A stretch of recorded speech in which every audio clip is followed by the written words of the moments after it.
بسم اللہ الرحمن الرحیم۔ السلام علیکم ورحمۃ اللہ وبرکاتہ۔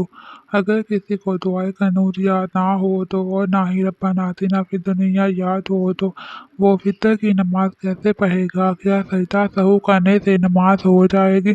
اگر نماز پڑھتے ہوئے بھول جائے کہ 3 رکعت پڑھے یا 4 رکعت یا 5، تو ایسی صورت میں کیا کرنا پڑے گا؟ سجدہ سہو یا نہیں؟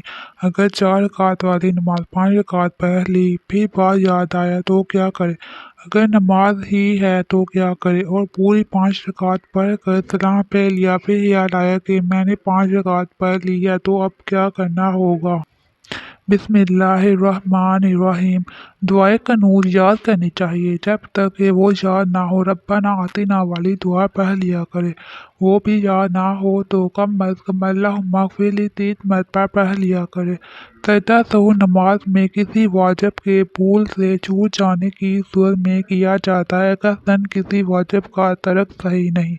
اگر کسی کو پہلی مرتبہ نماز میں شک ہوا کہ 3 رکعت پڑھی یا 4 پڑھی، تو اس کو چاہیے کہ نماز توڑ کر سر نو نماز پڑھے، اور اگر بھولنے کی عادت ہے اور رجحان پیدا ہو جائے تو زن پر عمل کرے۔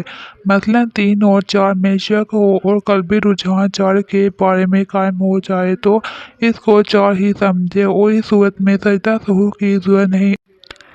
ہاں، اگر کسی جانب رجحان پیدا نہ ہو تو عقل پر بنا کر، یعنی مثلاً اگر 3 اور 4 میں شک ہو اور دلی میلان کسی جانب نہ ہو تو ایسی صورت میں اس کو 3 ہی سمجھے اور اس پر قاعدہ بھی کرے، کیونکہ احتمال اس کا بھی ہے کہ 4 رکعت ہو گئی اور 4 رکعت پر اخیر میں سجدہ سہو بھی کرے۔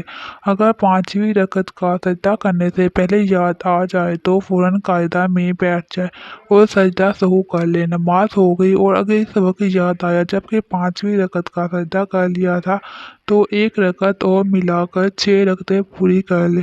اب اگر 4تھی رکعت کے بعد قاعدہ کیا تھا تب تو اس کے فرض ادا ہو گئے، ورنہ یہ 6 رکعتیں نفل بن گئی۔ فرض دوبارہ پڑھیں، مگر دونوں صورتوں میں سجدہ سہو لازم ہے، اور اگر 5ویں رکعت پوری کر کے سلام پھیرنے کے بعد یاد آیا تو اب دوبارہ فرض پڑھ لیں۔